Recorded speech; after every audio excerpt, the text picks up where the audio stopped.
I want to tell you something. I want to tell you something. 51st state of Canada is bluff. Greenland, as a part of the United States, is a quasi bluff. He wants that they should stop being able to threaten us from up there. Taking over Right.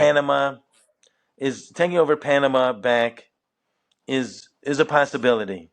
If Sure. Panama people will just do something about the problem, then he won't do it. Uh, the Gaza as the Riviera, he's a businessman. He's into real estate.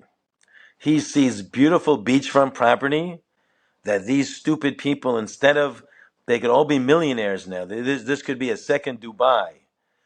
But they're so hateful. They hate the Jewish people so much that they spend their times, instead of like taking advantage of free beachfront property, they sit there and just spend time just digging tunnels, trying to think of different ways to train their children to that the greatest thing in the world is to murder, and to not only to murder, but to, like, after you murder the person, to disfigure the body, to mutilate the body afterwards. So, Trump is just saying that the place is destroyed. And, you know, these people, there's no such thing as a real Palestinian people. That's all made up. There's people are from Lebanon, the people are from Jordan. They're from all the different Arab countries. They just came here. There never was a time which it was a Palestinian people. There was Palestine, and anyone who lived there, if someone from Mexico lived in Palestine, he'd be a Palestinian. But as far as there being a Palestinian people, that's a made up concoction.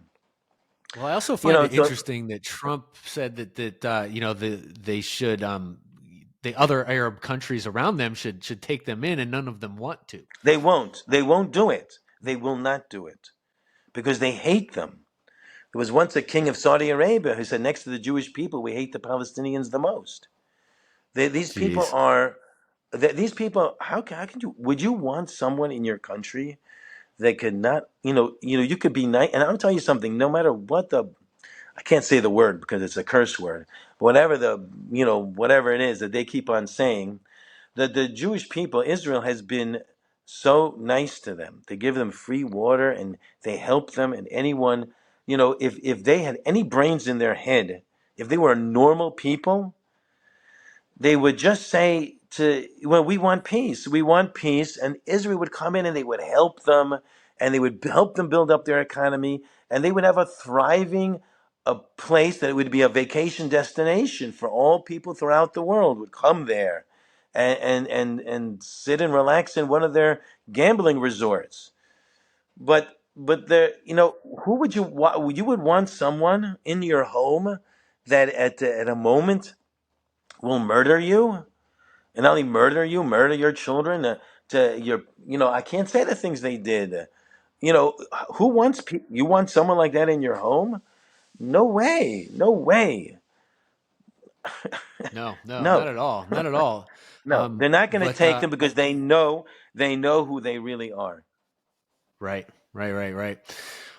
Yeah, that makes sense. That And I that just makes want to say, I sense. want And to say one other thing. I apologize. yeah, So I want to say one other thing. It's in the Torah, it's in the Bible that Yishmael, I don't know how you pronounce it in English, Yishmael, which was one of the sons of Abraham, so he was the father of the Arab nations.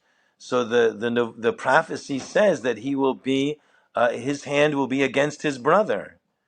And the Arabs are always fighting amongst themselves, and if they didn't have Israel to all join together against, they would kill each other more and more.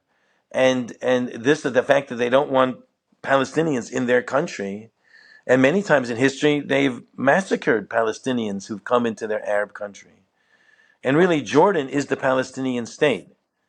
That's the state that the Great Britain, when they had dominion over Palestine, said this gigantic area, 70% of the land is Transjordan, that goes to the Arabs, and the small little slither of land can go to the Jewish people.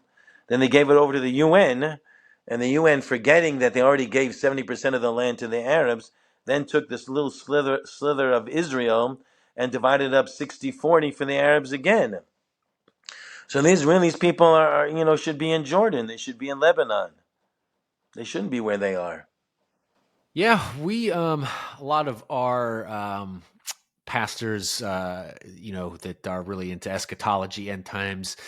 We do think that the Antichrist spoken about in the Book of Revelation is the 12th Imam. Will be looked at as that from the Muslim standpoint. I personally think the Antichrist will be a Muslim myself. Like you said, the hand will always be against their brother. Their entire religion is violence. It's violence, and it's insane to me that anyone would want to live or allow that Sharia law. Like we have places in Dearborn, Michigan, where they've taken over government, and it's not good. It's not good. What is your what's the latest going on with the conflict that you've heard? I know Israel just started ground attacks again. How do you see this playing out? Um, what's going on your end? What you got your ear to the street? We're very concerned that we don't want our children to be killed, Mm-hmm. which includes our soldiers. We don't. We understand that Israel has no choice, that these people are murderers. And always in the past, when these things would happen, there's a liberal government that eventually gave in to world pressure and allowed the Palestinians and the Arabs to reassemble and kill another day. This is really the first time uh, in my lifetime in which you see that they're going after them more than usual. And my feeling is because the vast majority of the people in the cabinet are religious people who don't back down, and they're not liberals. The Jewish people, I what I want to say is not the Jews, but the liberals make a mistake. They go out of their way to make sure, even though everyone wants to say genocide, all kinds of, that curse word again.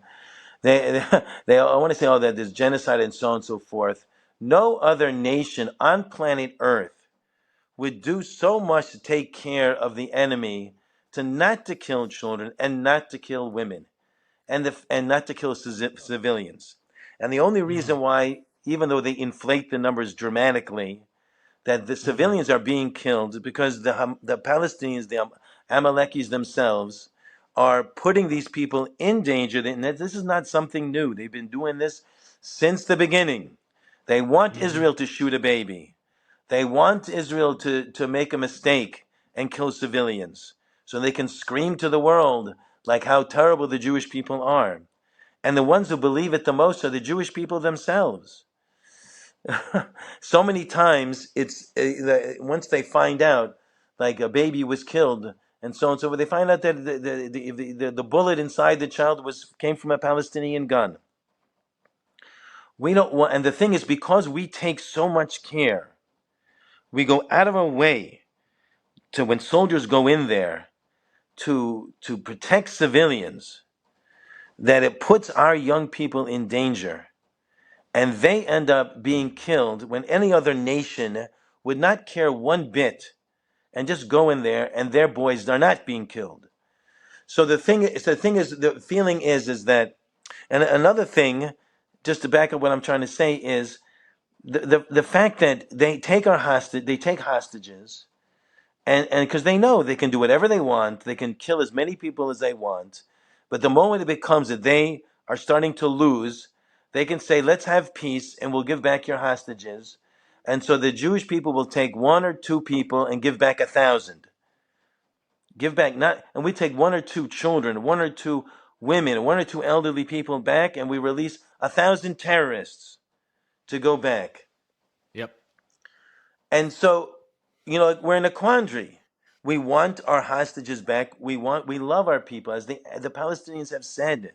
They've said many times, we have to love death more than the Jewish people love life. They say, how are we going to win? How are we going to beat the Jewish people? We have to love. This is what they're saying. We have to love death more than the Jews love life. So this is a sick people, and it's the same pattern over and over again. They go, they kill and do all the terrible things they do, make sure they take a few hostages, and then when they start losing, which they always do, when once it becomes like an even playing field that they actually have to fight soldiers and they begin to lose, it's easy to kill children. It's easy to kill women. And it's easy. The Arabs are always I'm sorry, but they're very brave when it's 30-1. And then they go and they kill the person, and I've seen so many pictures of this. They put their hands in the person. They just 30 people just killed one Israeli, and they put their hands in the blood, and they smear it all over themselves, and they have pictures taken of themselves because they feel it's a macho thing, that they're not grossed out by having the blood of their victims all over them. So we go out of our way to make sure that we're not going to kill children. We're not going to kill innocent Mm-hmm. people. So they know that. And they know that they take hostages and they're going to release 1,000 of our people. And we can just kill all over again. And you would say to the Jewish person, okay, these people were taken hostage. But if we, give back 1,000 of them, they're just going to do this all over again. And they have been doing it for the past 70 years. But it's extremely impossible to say to a Jewish person, let the hostages be killed. Let them be killed. Let us take out all these people. And because we don't give up 1,000 for one, they're not going to do it again. It's like logical sense. But for a Jewish person, can't do that. I teach. I teach in a yeshiva. I have the young men there, and we talked about this. And some boys were very upset. How can you, so you release 1,000 of them? We can't leave our people. I said, well, but in the future, all the people that are going to be killed because we constantly give back to them. They know, kill, take a couple hostages, but they can't accept it. And they know it, and to them that's our weak spot. They feel that because we're merciful and that we love our parents and we love our children, that to them is a weakness. When these Hamas people, when Nasrallah, that many years ago his son was killed by the Israelis, and they described when he looked at the dead body of his son, and they commented that he had no emotion whatsoever that his son had been killed in battle. His son was a soldier, wasn't a little boy like they like to kill. So there's no emotion because they want to show that to them it's a macho thing, that their children should be killed, and that's it. The battle goes on. We have to love death more than they love life. So and Yeah, so it's we it's are. wild stuff. It's wild stuff, Yoshua. I got to wrap up here though. Final question for you. So how do you think this ends? What's your prediction?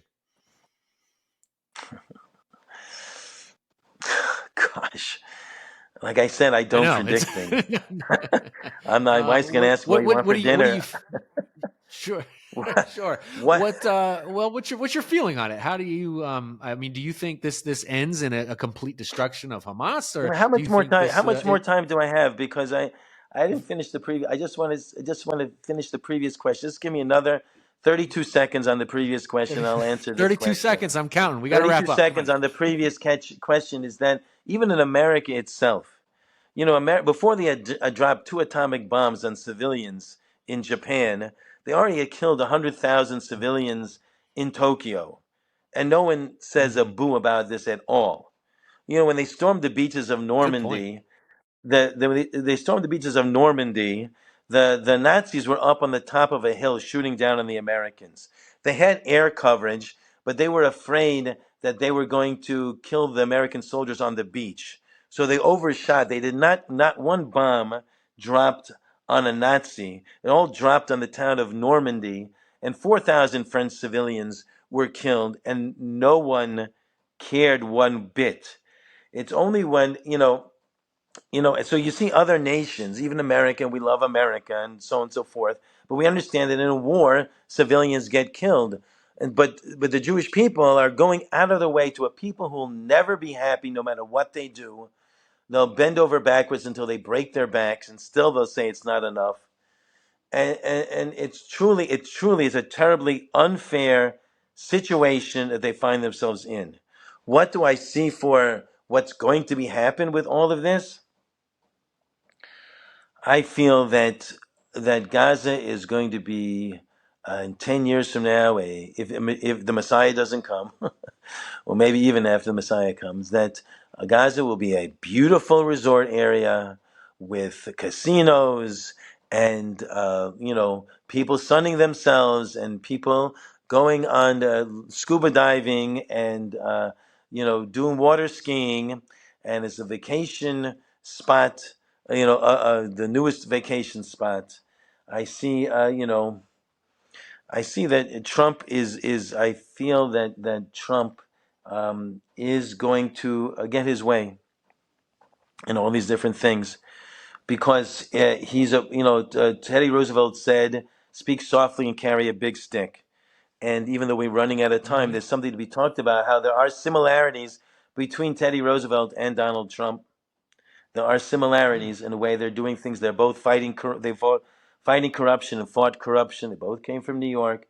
That Teddy Roosevelt took out all the corruption that was in the New York police force.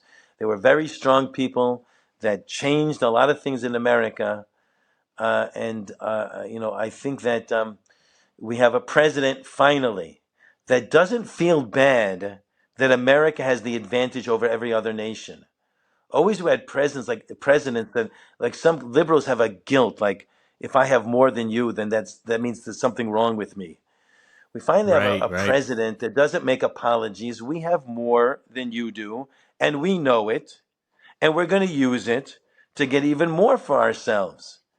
And any normal human being would want that for a president, not to make excuses, not to weaken ourselves, not to give the other nations an advantage because we feel bad because we have more. And and like he said, we have a president who understands that we have all the power, and he's not afraid to use it, and he's not apologetic that he's using it. And Amen, I brother. think that Amen. what? I said amen, brother. Yeah, I think that right now we have to find a way to all these local judges who are put in place on purpose to thwart Donald Trump. He has to find a way to get around this, which eventually he will. And people should know that bad people are going to be punished and good people are going to be rewarded. And we should just keep on praying because God is listening.